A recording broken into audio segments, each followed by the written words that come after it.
Welcome to the SpartanMag.com VGAS Jim Comparoni, Paul Konyndyk. Spartan Stadium. Don't have the stadium in the background today. Usually we do, but it's pretty busy over there. A lot more people in the press box today than a usual game, so a little bit of a different location. Michigan State loses 49-0, the worst loss in Spartan Stadium history. Tough way for season number 100 for Spartan Stadium to have this blemish on a season that's just gone spiraling downward. And this is where those losses to Iowa and Rutgers really hurt, because if you have those two losses, you feel a little bit better about the direction of the season. You get blown out to a top 10 team, you pick up and try to get the best out of it if you can. But when you lose those wins that should have been in the bank, it makes a day like this even worse. Harlan Barnett coming out trying to answer to the team, trying to speak to the team. Aaron Brule comes out and speaks with Nathan Carter. They do the best they can to try to put a positive spin on what they're trying to do as athletes. But 49-0. I'm sure a lot of people might not be surprised by that margin of defeat for Michigan State today. A lot of people were predicting a blowout, and Michigan, quite frankly, could have won by more, and I was kind of surprised that they showed pretty good sportsmanship in the fourth quarter, running clock, going with reserves, not throwing deep. That's what I was expecting out of them today, but it didn't happen. Credit to Michigan. I think they tried to show good sportsmanship at the end, but Michigan, top 10 team, very good team. Michigan State couldn't get off the field on third down, and this one got away early. Yeah, I mean, I expected this to happen. I don't think either way. Like if they get off the field on third down a few times, it's going to be closer. I thought Michigan State did some decent things on defense. Their run defense was good, and the funny thing is, even up to the point where Michigan State was down 42-0. You look at the average distance on third down. It was third down and 6.1 to go. So Michigan State defense is forcing Michigan on average. Michigan's average was 3.6. Yeah, on third down, 6.1 to go.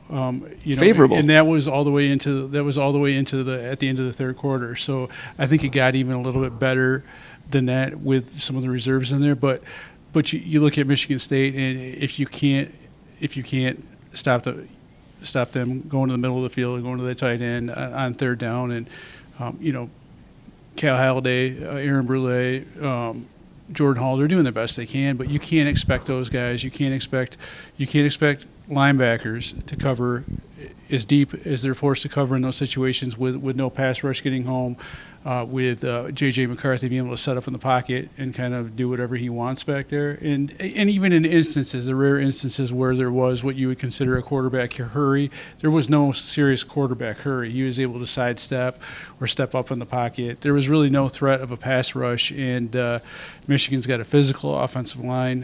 They block well. They do nice things with rub routes and whatnot, and it was a long day for Michigan State in all phases of the game. Huge deficit, obviously, in the end, 49-0. But I do think there are some things that are controllable things that Michigan State needs to be better at, and it's a consistent type of deal. You cannot have that many penalties, and some of those were loss of composure penalties. They did. Like Dylan Tatum, he was, I was disappointed in him. Yeah, for a guy that should be, that comes out and he's got 4 teammates, high school teammates, over on the other sideline. But I know that he wants to beat those guys. But there's nothing worse, in my opinion, than when you're getting beat physically, and then you do the snarky, hitting late and whatnot when you're already getting your butt kicked. That's to me, that's a punk move. And he's not a punk. He's not. But that's a punk move. Spencer Brown, punk move. And he's not a punk. No, he's a good dude too. I mean, so those loss of composure type deals. Derek Harmon's a good kid. Yeah, he is. And those loss of composure type deals, those are the thing that bothers me, in addition to the stupid special teams penalties, which have got to stop. But this game hurts not because you expected to win. I'm not saying they expected to lose, but I expected them to lose. But this whole season was about taking care of business in the games that you should be able to take care of business. And, it's not going to be that way moving forward. Everybody that faces Michigan State from here on out is looking at Michigan State as an opportunity for a victory, and it's not going to get any easier. Right, and Michigan State may have played their best game against Iowa and Rutgers for 3 quarters. They need to show that they can replicate that against Minnesota and Nebraska and Indiana. And if they don't, they're going to go 2-10. That's if they do lose just a little bit of octane, those teams will beat them also. Yeah, so I think like the talk about, can this team stay together, and I don't see any quit. I don't see any quit in this team, and the guys like Aaron Brule and Nathan Carter said the right thing, but they were mindful, they were thoughtful afterwards, and it wasn't like cliche type stuff. And the way that Aaron Brule, who was hurting in this game, kept on fighting and scrapping and clawing. And he showed me a lot. Nate Carter ran hard no matter what. And there's a lot of Michigan State tailbacks that I can think of historically in a similar situation that might not have run as hard as he did today. So I give those guys credit. I think the guys that are with this team right now are going to keep on scrapping. But one of the things I wrote about in the 3-2-1 after the game is just because Michigan State's going to keep on fighting doesn't mean that the results are going to be what they'd like them to be in winnable games. Right. Minnesota is a team that runs the football. That's what they do. And Michigan State has been tenderized in this game. And they're going to have to prove that they can saddle up and stop the run. That's something that Iowa, coming off that beatdown that they experienced at the hands of Penn State, struggled to do against Michigan State. So a Michigan State team that really doesn't have any depth at linebacker. We saw that today. 3 scholarship linebackers left. Some of those guys are beat up a little bit. How are they going to handle a team in Minnesota that's not very good, but that is going to try to run the football against them and sees an opportunity to run the football against Michigan State? Mm-hmm. It's going to be. I think Michigan State's going to continue to fight, going to continue to scrap and claw, and anyone that says they're going to give up, I think isn't paying attention to what's going on. But can they continue to provide resistance? It's a grim sport, and late in the season when you start the bangs and bruises and we just covered a lot of teams, that sometimes psychologically, emotionally, if you're just down just a little bit of a tick in this sport, in this conference, those losses add up. And Minnesota had a big win today against Iowa. They're going to be flying high. Coming off a bye week, they beat Iowa on the road. They shouldn't have. They're going to be exuberant to have a chance to play Michigan State at home and get another one. They're at, 4-3 now, to a chance to go to 5-3? 4-3, so you're looking at bowl eligibility, just like Rutgers is looking at bowl eligibility when they were playing Michigan State last weekend. Darius Taylor, their fine young running back, is a Michigan product. Was under-recruited by Michigan State. Michigan State could have used him this year for sure. And, and P.J. Fleck has done a nice job of bringing in Michigan talent and developing it. And meanwhile, your Michigan State, I'll go back to the linebacker thing. Jordan Hall went down for a little bit. You've got a walk-on linebacker and Aaron Alexander playing. Aaron Brule has played really hard this season, but, you lose a linebacker. Michigan State has the personnel for a 4-2-5. Mm-hmm. They recruited to a 4-2-5 system. They recruited to a 4-2-5, and which means they didn't recruit a lot of linebackers. Right, and then you play a team like Michigan, you better have linebackers. Right, and other teams, it's not just Michigan. You look at like a Minnesota, they use Iowa. Anybody that uses 2 tight ends, and Wisconsin, Illinois, and Michigan State went to a 4-3 last year and did okay with it. But, right, but they're paper thin. They don't have the personnel to play the 4-3 right now. With Windman gone and Darius Snow. I thought Jordan Hall, he got pancaked. He got driven into the ground by a Michigan offensive lineman early in on that first scoring drive. He played 3 straight plays where I don't know if he should have been on the field. I don't know if he was right. Later in the game, he left the game for a different reason. But there is nobody coming in. It's not like a typical season, like going back to the D'Antonio era, when you've got upperclassmen linebackers and then someone gets hurt and you got to throw in a redshirt freshman or a sophomore or someone that we haven't seen play, but we know there's bodies. There are no bodies right now to play linebacker. In the second string, that's right. And Michigan, top 10 team, excellent team. And if you're going to play in this game, if you want to compete with Michigan, you better be prepared to score 28 points because they're scoring 28 on just about anybody because they got physicality and an excellent quarterback with mobility and a good arm, and he's reading things, getting better all the time. The receivers are good, not great. The outside receivers are good, but their tight ends are mismatched guys at 6'5", 6'8". They run tight routes. They run with quickness, big catch radius. They just post up those safeties and inside linebacker. They run past the inside linebackers. They come out with 2 tights and 2 wide receivers. You're going to have to go in a 4-3 because they might run it down your throat. You're in a 4-3, and then they spread those guys out and go 4 wide with those tight ends that can run those routes. And they just it was a picnic for them. And a quarterback that can, if you happen to get a rush, he gets out of trouble and finds those tight ends. And it's just hard to keep them from getting first downs. I saw a stat that Harbaugh was talking about earlier this week. The percentage of scoring drives that McCarthy has led in his 2 years as a starter, it's like 60% scoring drives. Excellent team. Michigan State's defense, third down defense, number 3 in the country coming into today, that was a little inflated based on playing Iowa and Rutgers. And when they played Washington, Michigan State's defense was so bad that Washington never had third down practically. They had like 8 or 9 of them until late in the game. So, Michigan State's defense contains the run today. Michigan was trying to bang the run, and Michigan State contained the run. But to contain those other things, you need to really have a special defense. And then you have to score on offense. It's part of the game, right? Offense, Nate Carter had a good game. He had his stats, 46 yards gained, 36 yards net because he had 10 losses. But those 46 gained, like you said, yards after contact, he might have gotten 20 of those 46 on his own. He might have only been blocked for about 20, maybe less than that. Had a nice reception early in the game. He played hard. Caton Hauser was frustrated today. Not a lot was open for him. He was continually playing with the negative down and distance himself and tried to grow from it. And you might have saw a couple times today maybe Hauser doesn't have all that arm strength that you need. Levitt came in, and Levitt showed some zip with his legs, showed a nice tight throw here and there. I don't know, what the future is for those guys going forward, but that was interesting to watch, if nothing else. But Michigan, really good team, and I thought Michigan, they portrayed themselves pretty well today. There's all these controversies. The sign stealing thing. I wasn't in there for Harbaugh's press conference. We have the video here. Jake Laskawa was in there videoing it for us at Spartan Mag. I didn't expect Harbaugh to give many particulars on that or explanations because that's still being investigated and everything.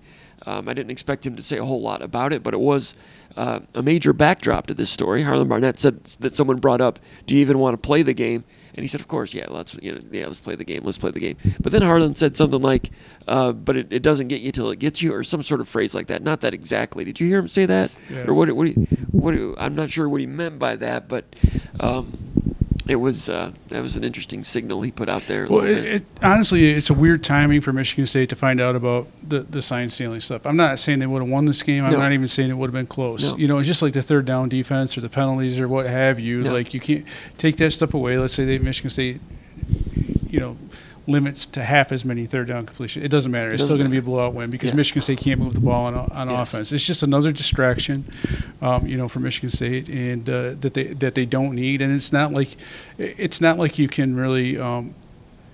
If you have to go to the sideline and you have to get plays and run them into the huddle, you're pretty much stuck with that one play. If you got a redshirt freshman quarterback, because it's not like you're going to make a lot of adjustments from the sideline. It takes time to run in from to the sideline, but it's another distraction. Michigan State doesn't need it. I'm not surprised that Harbaugh didn't say anything because he said he didn't know anything about it.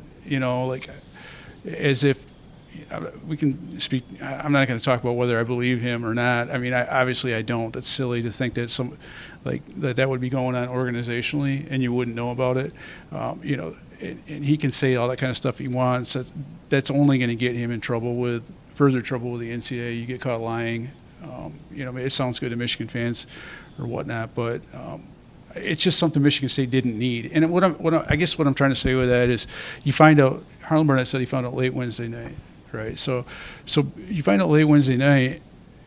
If you got morning practice on Thursday, by the time you get to Thursday, there's not really a whole lot you can do with changing up what you do to kind of do things. So it's really kind of nothing you can do. You can try to run plays in from the sideline, but I don't know.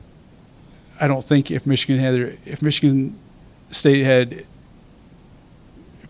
have Michigan State signs, it would have made a difference. No. But it's something that Michigan State doesn't need to deal with. They've got enough on their plate to deal with that, and I don't think it hurt Michigan one bit. No, they tried. Michigan State changed up what they did with the quarterback coming over to the sideline and getting the sign, getting the play call from Andrew Shorefar, their redshirt or their walk-on quarterback, was actually telling the plays to it rather than signaling it to him.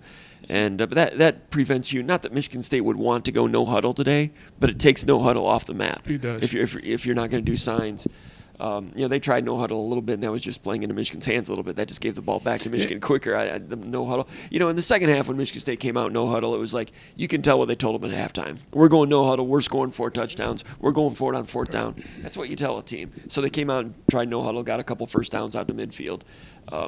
But in terms of pure game plan, no huddle was not going to be a big part of this anyway. But Michigan State did change the way they did the play calling system in the first half, not as much in the second half. Right. So they did change it. So it was a little bit of a drag for them. But I mean, the truth is, I mean, I don't know what the truth is on the sign stealing situation, but the person that allegedly is involved in the middle of the investigation in Michigan's behalf, he's suspended. He's not here. So even if he did know the signs, he's not there to relay them. So even if Michigan did know the signs, it's not, I'm not sure that total communication would be in place. Anyway, for this game, although it may have been in place if that hadn't happened, but I'm not sure that if they are stealing signs and illegally, and with advanced scouting, being at games when you're not supposed to be, if all that was happening, I'm not sure that those mechanisms were in place for Michigan today anyway.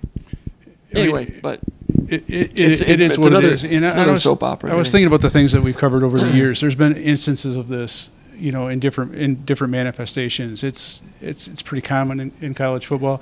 I think back to the Charlie Weiss Notre Dame era. When Notre Dame was caught with illegal electronics in the press box. And that's something you're not supposed to do. Obviously, I go back to the Big Ten championship game when Michigan State flipped their benches around. Back in, 2000 and... It's 2013. It was the Big Ten. Yeah, that's right. I was just going 2013, 2015. 2015 obviously was Iowa. 2013 was the most brutal game that we've covered. It was a beautiful game, but violent. That was one of those deals where Michigan State did turn their benches around because they felt like someone was stealing their signals. We've seen other instances, but when Max Bola was the starting linebacker, we saw, because he picked things up in games so fast, we've seen other teams change their signals specifically to try to trick Max Bola, who is really smart at picking up signs. It's pretty common, but for me, that had little impact today. It's something to talk about. It's something that Michigan has to deal with, obviously, but Michigan State was dominated by a team that was so much better than they were discipline-wise. Just everything-wise. You said the sign stealing thing is common. It's common within the course of a game. The part that's illegal is when you do it outside. I agree, but there's different manifestations of sign stealing, and so it wasn't going to make a difference today, one way or the other. No. As far as Barnett saying, I've agreed and understood everything he said pretty much all year. But when he said, we have to stop beating ourselves, penalties and discipline, that wouldn't have had an impact on this game. If he means like in future games, you can't have this many penalties. But he was, he was talking like they beat themselves today. Michigan State did not beat themselves today. I didn't read it that way because he talked about the games that he talked about the game today, and he talked about that in context with the games that they could have won. And so I think what he's saying, that if they would have done a better job if they had done a better job with that kind of stuff today, they need to do a better job with the stuff that they didn't do a good job with today moving forward, so they have a chance in winnable games, the winnable games that they've thrown away against Iowa, against Rutgers. Mm-hmm. You can't have 11 penalties for 105 yards if you're gonna try to beat Minnesota. You can't have formational bull crap with special teams.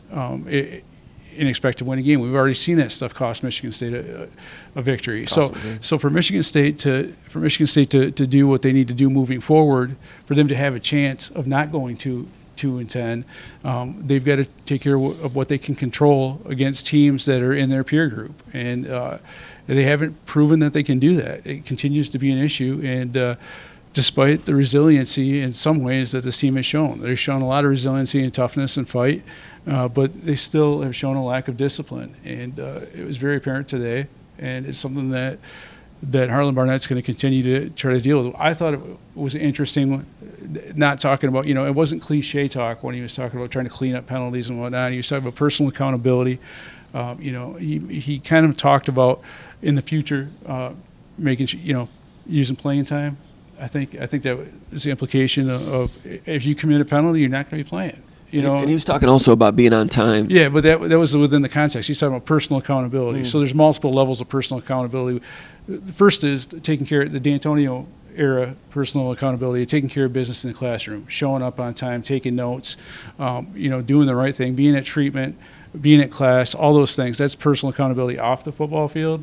And then on the football field, obviously, you can't be making selfish penalties. The feeling sorry for myself penalties, which is what I would call the Dylan Tatum or the Spencer Brown. Good guys, Derek Harmon, good guys that are feeling sorry for themselves out there. And you can't do that kind of stuff.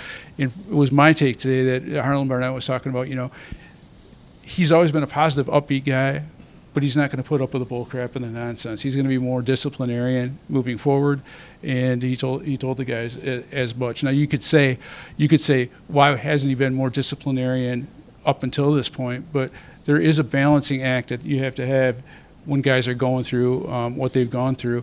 Maybe he should have done it earlier than this, but I give him credit for coming to the podium and saying, hey, I need to be more of a disciplinarian. He said his first thing was to keep everybody united and keep them together, and he's a compassionate guy naturally. And today, like you said after the game, he told the players he's going to be more himself in other areas. And he mentioned like being on time. So to extrapolate to what he didn't come out and say is there must have been some people arriving late here and there. Mm-hmm. And he was just kind of letting that slide a little bit because he doesn't have a lot of players to choose from, and he's trying to keep everybody united. So now he's going to take those steps, just to make sure that those things don't slide a little bit more, not only on the field, but it sounds like off the field is starting to get a little bit unraveled, and they can't afford to have that. They're not good enough to let that happen and try to win some of these other games coming up. I think part of the thing, too, is when you have guys like Aaron Brule, when you have guys that are all in, guys like Nate Carter that do the right thing, it's frustrating for those guys when their teammates, if their teammates aren't doing everything the right way. So part of that being a disciplinarian for Harlan Barnett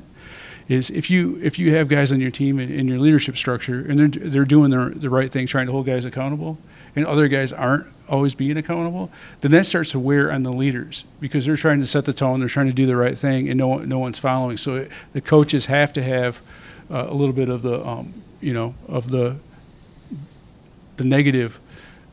Being bad cop a little bit for that to work. Otherwise, that can make your leaders unravel when what they're saying is falling on deaf ears. The coaches have to have their back, just like the players have to have the coaches back. Yeah, getting back to the third down thing, Michigan State did well to get Michigan in negative third down situations in the first quarter. They were playing good football to get them in 3rd and 14, 3rd and 12. Yeah.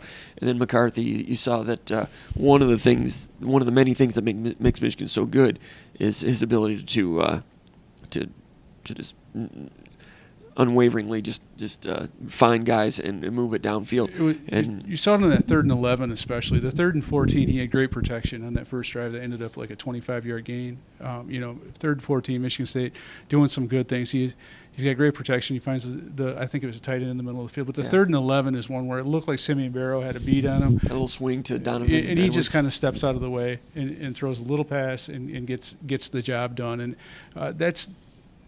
those kind of things are demoralizing to a defense when you continuously are in those situations and you can't get off the field, especially when you don't have linebacker depth. Mm-hmm. Yeah, and it was a good play too. That was like Donovan Edwards in motion, and then comes back in orbit motion, and he's running full speed, and throws a little swing pass out there, and the defense has to run with them, and it's a race to the sideline. 3rd and 11, pick up 12.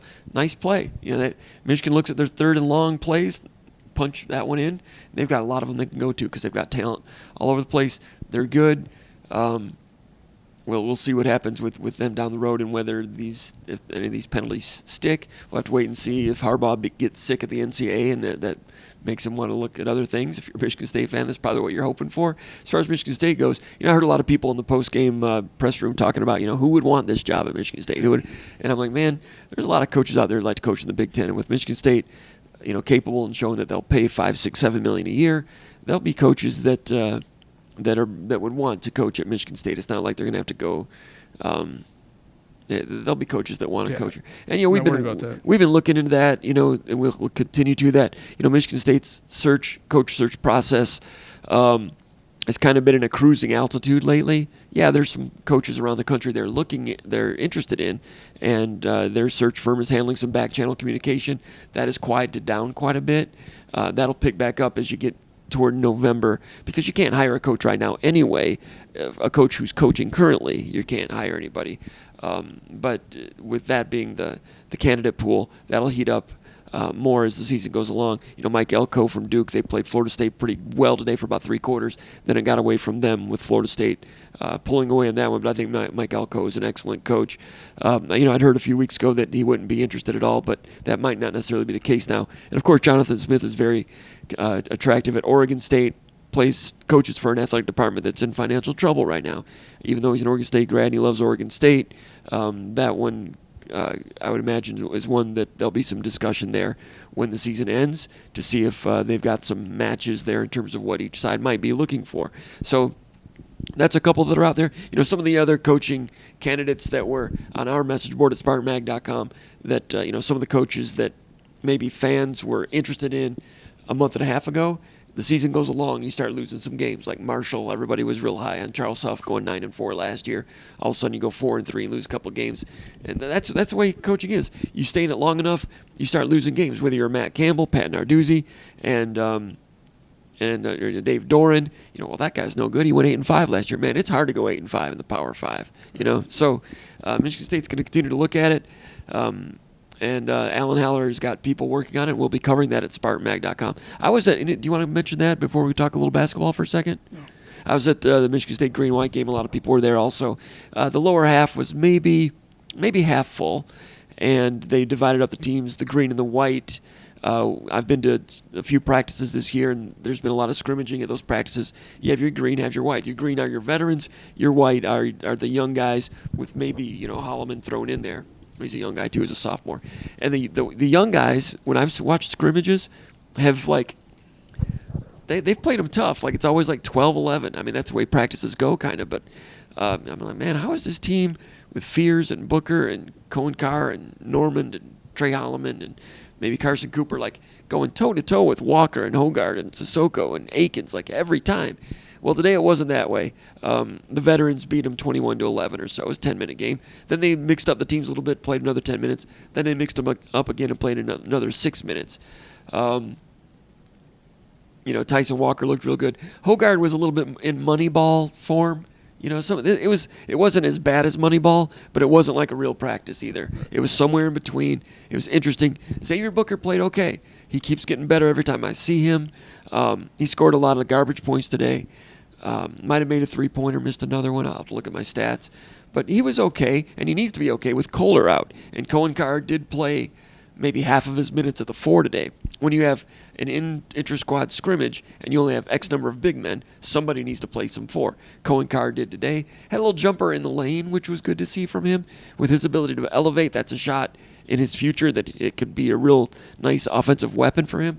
Jeremy Fears continues to play like a veteran. He looks good. Holloman, your guy, he's playing some good basketball too. And it was interesting to watch Holloman and Fears in the same backcourt in the beginning of the scrimmage, the first part of the scrimmage, and then later they went against each other, which is good competition because Holloman's been here for a year.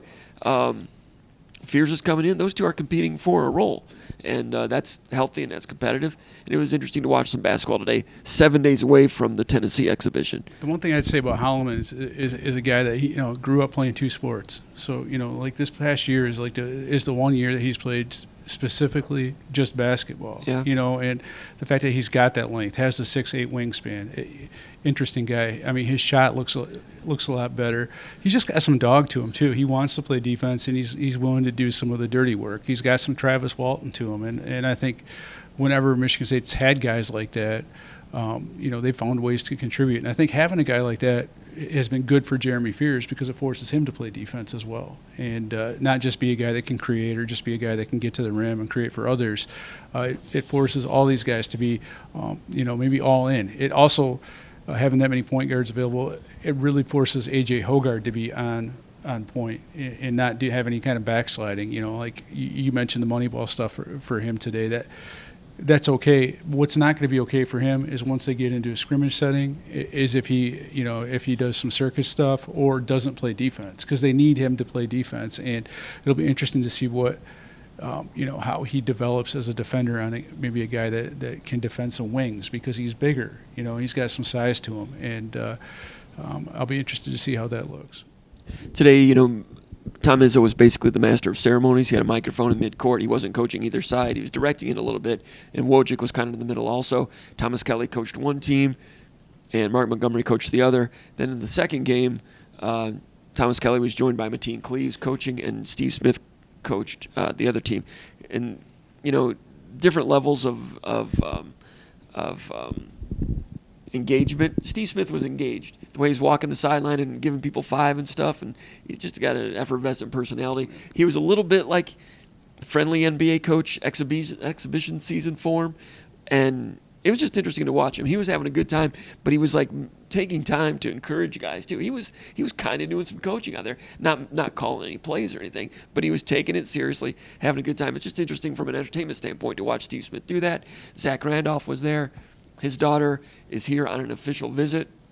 Big-time basketball prospect. Michigan State's going full blast for her. She was here. They made Zach Randolph feel like the grand marshal of the weekend, and he was doing all the selfies and having a good time with his Michigan State stuff on, and Izzo was hanging out with him. So that part of it was interesting for Michigan State basketball, and the fans that were there probably got a kick out of that. Carson Cooper is a guy that's been playing better all the time. Today he missed some of his hook shots, which I've seen him make all offseason and in the preseason. Didn't hit him today. Didn't have his best day in terms of finishing, but he continues to do a lot of the good grit work, moving his feet on defense and continuing to come along as a serviceable big man. Sissoko hit a nice hook shot at one point, back to the basket move, baseline jumper. That's not something he's going to be doing a steady diet of. It's not totally like reliable go-to force, but he's better there, and that's good for Michigan State also. I think the big thing for Michigan State, because you don't really have the Joey Hauser. Jake Laskawa and I were talking about this before the game. Like Michigan State needs to, because they don't have a Joey Hauser as a stretch four. They have nobody that's really proven that they can make a three consistently at the college level. Malik Hall has, made like 38 in his college career at a decent percentage. And when he hasn't been coming off an injury, he's been able to hit some face-up jumpers. But we don't know he's going to be able to do what Joey Hauser did. Joey Hauser hit 76 threes last year. Because Joey Hauser hit 76 threes, Michigan State was able to get some stuff from their other guards without having a consistent back-to-the-basket presence. Kohler is what I would say would be the closest thing to a guy that you could put it down in the post. And this version of Kohler, not last year's, because he wasn't consistent either. He had best post moves, but he wasn't consistent in scoring over people. Against air, yeah, he's really good in the post. Against physical, mature big men, maybe not so much this year. I think he would have been. So the big thing for Michigan State, because they don't have a stretch four, because they don't have a real face-up stretch four that can knock down threes like Joey Hauser, they're going to have to really work to get Cooper and Monty Sissoko to the point where they can feed him in the post in a timely fashion, and they can make some back to the basket stuff until Kohler gets back. I think the real value of a Cooper is like what Xavier Tillman gave them. After Nick Ward got hurt, if you remember back to 2019, it took Tillman a while to get to the point where he was consistently scoring in the post. He had a couple games where he lost, where he probably should have scored points. Michigan State lost, but there's no doubt in my mind that if Ward had been the primary big man, they wouldn't have made that run that they made in 2019, because the defense that Tillman played was so dang good. I think Carson Cooper has a chance to be a really plus defensive player. He moves his feet so well. He's got length. He's got strength now as well. He's a really good ball screen defender. All that stuff's going to be there. The big thing for me watching those guys early on is, can they kind of develop to the point where they can be consistent scorers inside? We've seen it all summer long. I've seen it in some of the practices, but can you do it in games? We saw Tillman do it in practices, but you got to get to the point where you can score in the block in games, and it's a process. So I'll be looking at in these exhibition games, some of the early games that they play this season, is can they do it? Tennessee's going to be a big test. They're really physical. Yeah. Can you score inside on the block? Tennessee's got a lot of change roster-wise, but they're still Tennessee. They're still physical. It's going to be a really great exhibition game for Michigan State, a really good litmus test for these guys to see where they're at on the eve of the season. Yeah, and Xavier Booker was better today, like I said, but Tennessee's going to be a rude awakening for him and a good lesson for him early. Michigan State's physical in practice, but Xavier Booker's never faced the kind of physicality he'll face against Tennessee, and that's good for him. It'll be really good for him to experience that. It'll be a welcome to college moment for him. It'll also give him something to reach for moving forward. He's made really big strides. Izzo will never, I agree with you. You said this to me the other day. Izzo probably won't get the credit he deserves for where Booker is at in relation to where he was coming into the program. That's just part of what happens when you've got a five-star guy coming in. Everyone blames the coach for when things go wrong. But Booker was not close to being ready to contribute when he stepped foot on campus. He's getting closer now. He just has to be patient. He has to not force the issue, and he has to accept that there's a process for him to get to the point where he's playing like what people envisioned he would be when he set foot on campus. It takes everybody different rates to get where they need to go. I think Adrian Payne, he's the guy that took several years to get going, to be that guy that everyone expected.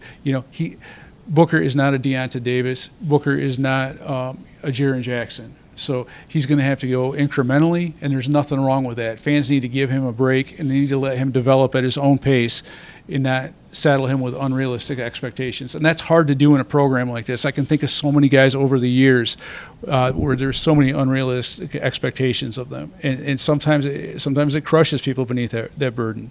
All right, well said. All right, anything else you want to point out? All right, interesting weekend at Michigan State.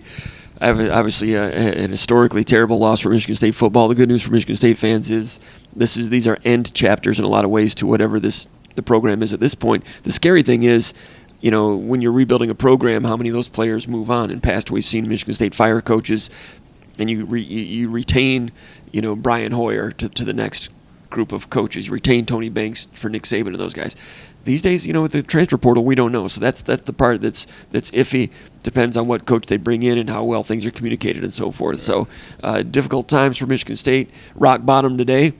I not only did I think Michigan State could lose this game, like you said, but with the weather and with it being a night game and wind chill into the 30s and wet and everything, before the game, I'm like, man, in the fourth quarter, you're going to see this is going to be all Michigan fans here, kind of the way Chrysler Arena was with all Michigan State fans, 20 years ago when that happened, and there was no stopping it today.